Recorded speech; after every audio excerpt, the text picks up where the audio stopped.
a world where anyone can have a podcast, Peter Von Panda is one of them.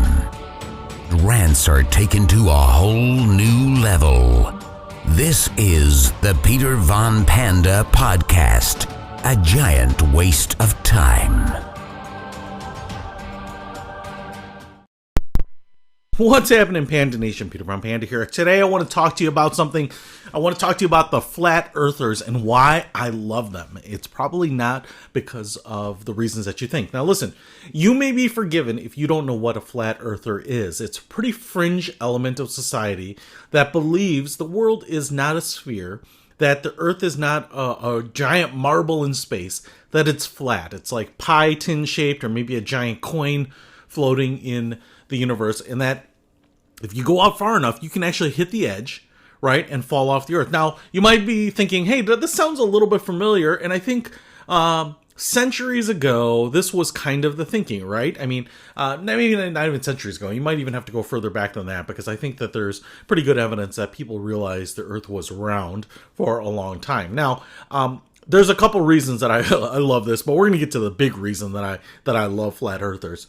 But first of all, the idea that everything in the universe, or particularly in our galaxy or even our solar system, is round is not true. I mean, I would think that we should know that there are lots of planets, and when you break things up into dust and let them coalesce because of gravity, they tend to form a circle, right? If you just put a blob of water into,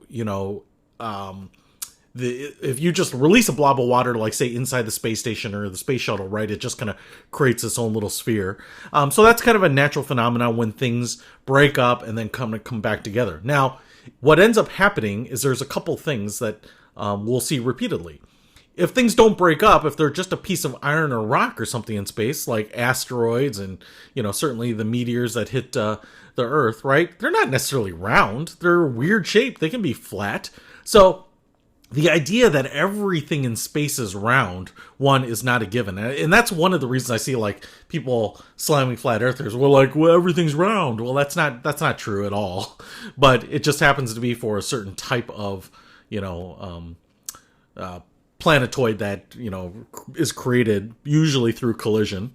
In fact, I think what they were saying is that the Earth was the Earth and didn't have the moon until something collided with the Earth, broke free a bunch of material that then coalesced into a sphere that was caught in Earth's orbit. So, all that kind of stuff. The other thing that makes the Earth look really round is the fact that water levels out. And so we have water leveling out a lot of the low spots. So if you were to take away all the water from the planet, the Earth would be very round, but it would not be the round, smooth marble that you envision it as. So I'm just gonna, I just want to address a few things when people of science, like myself, knowing that the Earth is round, get on the high horse and think we're doing ourselves a favor by justifying why the Earth is round and we really don't understand it. So that's one thing. But the real reason that I love flat earthers, and it's not just flat earthers, but it's people like flat earthers. The real reason I like them is they are willing to challenge the status quo and the conventional thinking. Now, this starts to sound like the Think Different commercial in Apple. But what I really love, and not just in science, particularly in science, but in a lot of other things, is when we start asking questions of stuff that is taken for granted. Right? So I've worked in finance a long time, and the funny thing I get is that there are some things that have been so pounded into the society that people take them as rules, as absolutes, and they are not only sometimes not correct, sometimes they are mostly correct, sometimes they are wildly bad. And I'll talk about a few of them, and let's talk about them in finance, where it's my area of expertise, but they can apply to a lot of things. But basically what I'm getting at here is there are a lot of things that we take for granted, that we assume are rules, that we say them often, and we should be rethinking them. And when we go through the process of rethinking them, you may come to the exact same conclusion as the saying, the phrase, or the rule. That's fine. But if we're not rethinking things, if we're not challenging them and coming up with our own understanding and our own rationale for them, I think we are becoming dumber, right? And so the problem is, just think them all. Like, when I was in school, you had to do math longhand, not because we didn't have calculators. I know my father's generation didn't have them, but it was because they wanted you to understand the process behind it, right?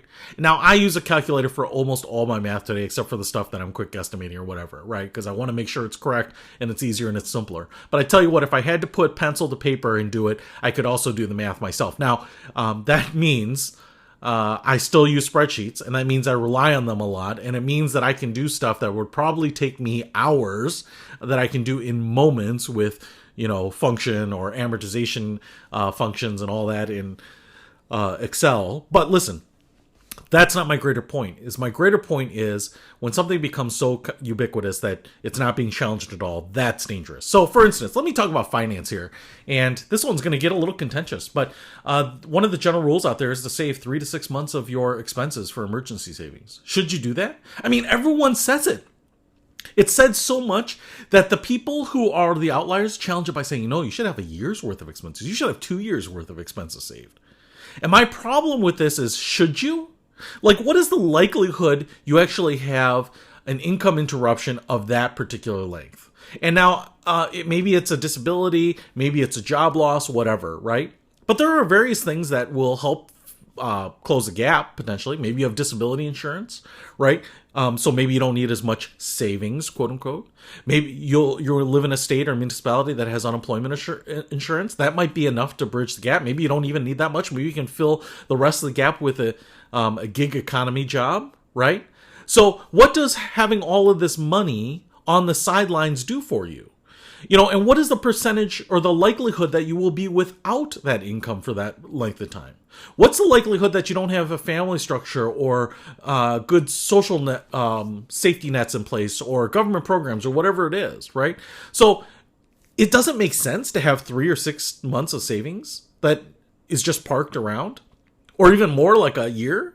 Now, I'm not saying that you come to the same conclusion as I am, or a different one. But what I'm saying is you want to think about it for yourself, right? And not just take conventional wisdom at face value, right? If you have a lot of credit, or maybe you have money in retirement accounts that you can access, or maybe you have a lot of surplus items that you could sell or liquidate in an emergency, right? Maybe your mommy and daddy are rich, right? In that case, do you need savings? Like, if your mama and daddy can take care of you, or maybe you have a spouse that works, or maybe you're in a polygamous marriage and you have 8 spices that work, right? I mean, there's all sorts of things that might undo the reasoning for having that kind of savings, right?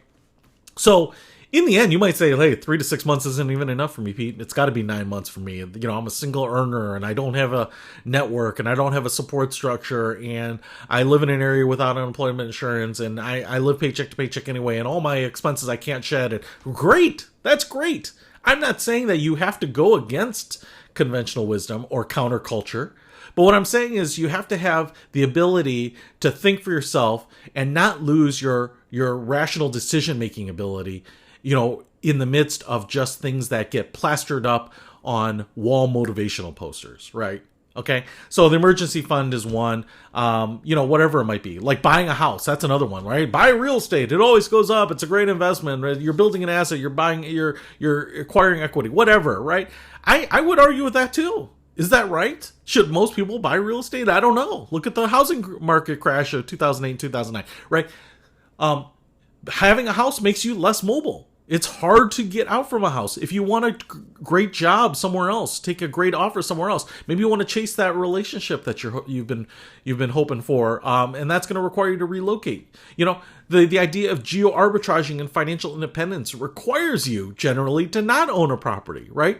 Go live in Belize or something like that, where the cost of living is a lot lower, right? But that's going to be harder when you're saddled by property at home. So I'm not saying you don't own real estate or a home. I certainly do. I'm not trying to be a hypocrite on that. But what I'm saying is that just don't take everyone's offhand guidance for stuff and just assume that it's rooted in science and fact. And that's why I like the flat earthers. Because sometimes taking the counterpoint to things that are so ingrained in society is going to sound crazy. So I like the fact that there are some people who are willing to get up and shout from the rooftops that they believe in something else, challenge the conventional wisdom, try to look at the evidence, try to defend themselves. What I really think is that the flat earthers are going to come around, right? Enough science is going to come up. They're going to figure out that their math is bad or whatever. But maybe they're right. Maybe we're all being lied to by a big government, like a fake moon landing. But like what I'm saying is that the conspiracy theorists shouldn't be treated like nuts.